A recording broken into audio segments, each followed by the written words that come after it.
Hello everyone welcome back to my channel मोर channel সকলোকে স্বাগতম জনাইছো তো আজি আমি তোমালোকৰ ক্লাস 10 ৰ এ লেটাৰ টু গড চেপ্টাৰটোৰ পৰা তোমালোকৰ আজি কিছুমান কমন কোৱেশ্চন দিম সো এই চেপ্টাৰটোৰ পৰা তোমালোকৰ 2026 বৰ্ষ মেট্ৰিক পৰীক্ষাৰ বাবে কিছুমান কমন কোৱেশ্চন বনোৱা কোৱেশ্চন তোমালোকক দেখাই দিম সো তোমালোকে চাই লোৱা বা স্ক্ৰিনশ্বট লৈ লোৱা এইকেইটা প্ৰশ্ন তোমালোকৰ মেট্ৰিক পৰীক্ষাৰ বাবে খুবেই দৰকাৰী সো এতে সো এক নম্বৰ কোৱেশ্চনটো আছে What were Lance's failing when the hail stopped? এটো 2018 বৰ্ষত আহিছিলে সো দুই নম্বৰ এই প্ৰশ্নটো তোমালোকে চাবা স্ক্ৰিনশ্বট লৈ লোৱা এটো বড় প্ৰশ্ন তাৰ পিছত তোমালোকে চোৱা ইয়াতে দুই নম্বৰ প্ৰশ্নটো আছে What did Lance write in his first letter to God? এটো 2019 বৰ্ষত আহিছিলে তাৰ পিছত তিন নম্বৰটো চোৱা Who read the letter of Lance?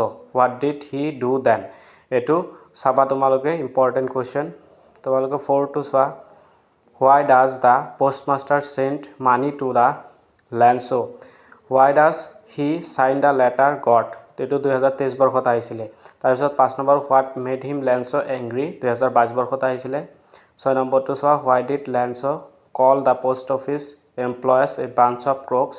2016 আহিছিলে 7 number What did the postmaster do after he had received Lance's letter? 2020 আহিছিলে আৰু 9 নম্বৰ প্ৰশ্নটো চাবা আৰু চেনেলটো নতুন হৈ থাকিলে চেনেলটো সাবস্ক্ৰাইব কৰি দিবা আৰু ভিডিওটো এটা লাইক